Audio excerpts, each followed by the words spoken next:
is your home.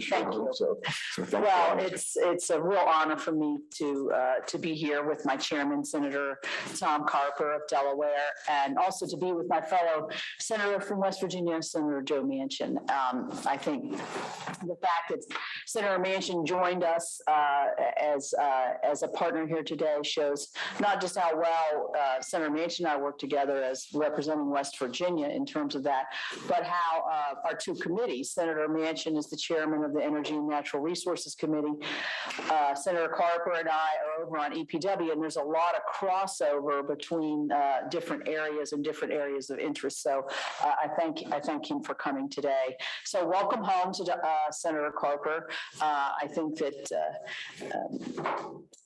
think that you can tell that the good, solid upbringing that Raleigh County brought to Senator Carper still holds dear in his heart, and also the values that he embraces.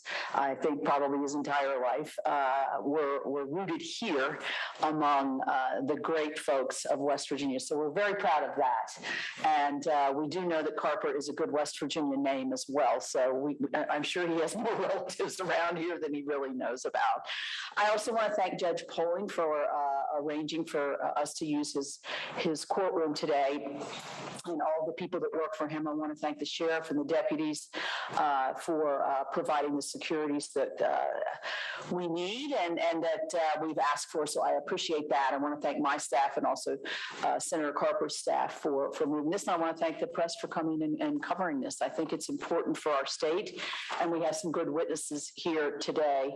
I'm not going to go back through a lot of what Senator Carper said about the specifics of the bill that we passed, but I do have an opening statement, and I want to also, again, talk about where my area of interest has been is when you're looking at small and disadvantaged and rural communities, when you're trying to look at funding mechanisms and ways to deliver something that we all take for granted in some sources, but some people wake up in the morning and can't, and that's safe and clean drinking water. So we did pass that legislation. We voted it off the floor 89-2. He remarked that it's rare that we send anything out 89-2, and that is very, very very true. One of the questions I get all the time is, do you all ever do anything together? And the sad note about that is we do a lot together, but it doesn't get the kind of I guess publicity or good feel. We don't get it. We don't talk enough about the things that we do. We talk too much about the things that we don't agree on and more about the things that we do agree on. And in this area where we're looking at water infrastructure or roads and bridges and broadband, we have great consensus. So we're waiting with bated breath, the three of us, for the House to pass the bipartisan infrastructure package, of which this water bill is fully a part of this, but also a lot of other really good things that will be great, not just for West Virginia, but for Delaware. And I would say that I think one of the reasons that Senator Carper and I get along as well as we do, and I think a lot of it is because of his efforts to include me in all the decision making, and our staffs work very well together, is the fact that we're from small states. And he knows that we know each other, and he knows that we have in the course of our businesses or doing our business, we run into each other in all kinds of different ways, and sometimes that's in personal ways. I would make note that I am the only person on the dais here that has not been the governor of a state, so bear with me here. These governors can be pretty tough guys, I can tell you that. They're used to getting things done, that's for sure. So there are many critical water infrastructure needs that the Environment and Public Works Committee have heard about, and we need to address these right now.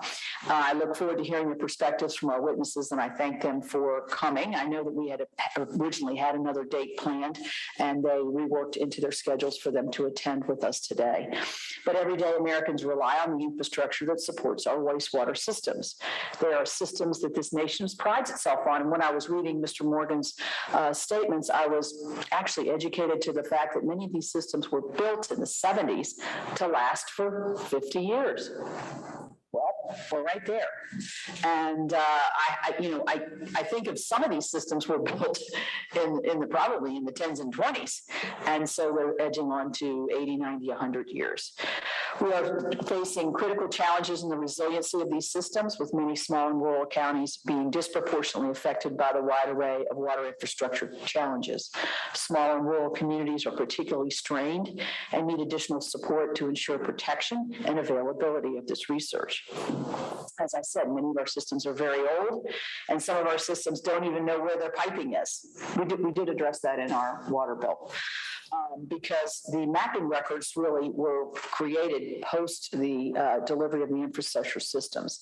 So these are not unique to West Virginia or Delaware. They're all over the country. So I'm committed to addressing these challenges by facing our infrastructure problems in the water area expeditiously and bipartisan with a holistic approach.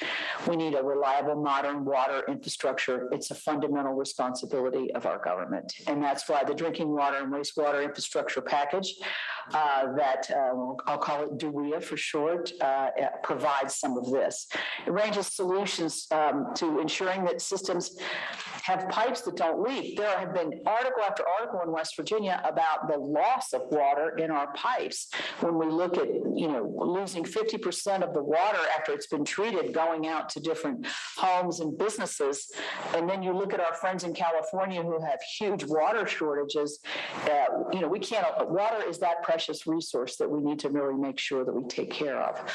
But we also ensure that there's sustainable water workforce in place, and I'm sure we'll address this, to maintain and operate these systems, and to ensure that there's tailored funding for the resilience and sustainability for small and rural systems.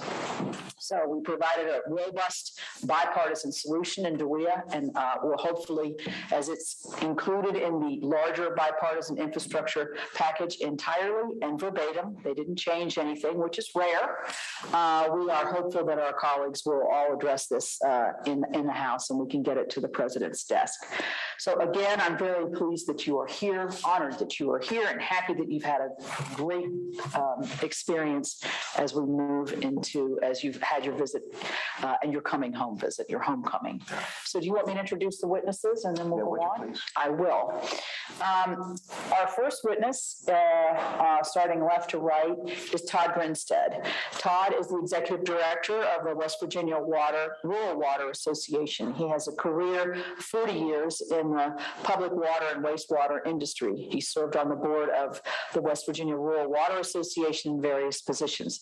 Welcome, Todd. We're happy to have you here. Our second witness is Wayne Morgan.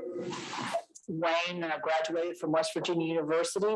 He has a bachelor's in civil engineering and a master's in business administration. He was at American Water Systems for 25 years. I guess 11 of those in West Virginia. Is that correct? Because you said it says 14 in New Jersey, and he was in charge of my water and Joe's water. So we're grateful to you, Wayne, for that. He has a certified drinking water operator's license, and welcome to you. And I'm glad that you're here today. He is the executive director of the West Virginia Infrastructure and Jobs Development Council. Final witness today is Jason Roberts. He's the executive director of the Region 1 Planning and Development Council. Jason graduated from Concord and has a degree in geography. Gosh, I don't even know if I've met somebody who has a degree in geography. Not just one, two. Two, yeah. And he's got a master's in geography. Now, I know I've never met somebody who has a master's in geography. We call it doubling down. Doubling down. Jason and I have worked a lot on the broadband issue with my office. He's been a real innovator, I think, in his area to try to recreate jobs and economic development systems in southern West Virginia, which has had particular challenges over the last several years. So welcome, Jason. I'm glad that you all are here, and I'll turn it back to the chair.